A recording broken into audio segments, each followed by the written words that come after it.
सुनबतिया रहे रतिया रखल रही सजा के सुरतिया बिछके खटिया कइले अतिया सखी हमर दुल्हा पतिया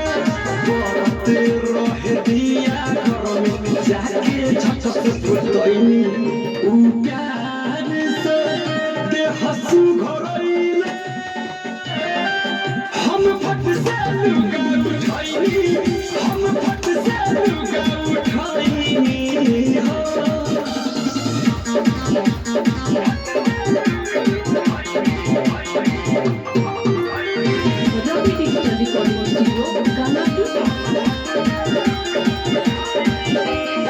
धोरी पचिन्हा पराइल रे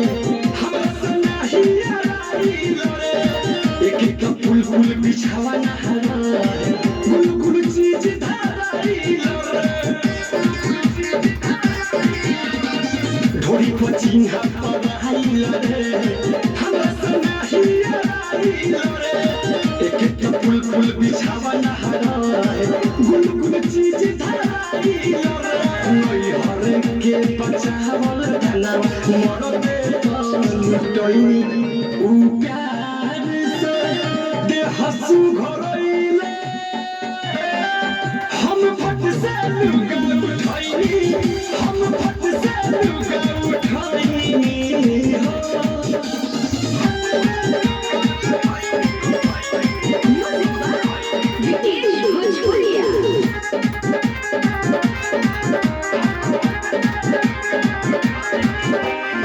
कोई नीचे गलती तो हम ही भोगनी देखावे रात में भोग जवानी राजा की भाषा से आइल बहुत प्यार से कहे लगले हमर सुबनी कोई नीचे गलती तो हम ही भोगनी देखावे रात में भोग जवानी राजा की भाषा से आइल बहुत प्यार से कहे लगले हमर सुबनी बुलेट बिकी राजा के उठावा चट से सोइनी उ प्यार से दे हंसू घरैले हम फट से लुगा उठाइनी हम फट से लुगा उठाइनी हो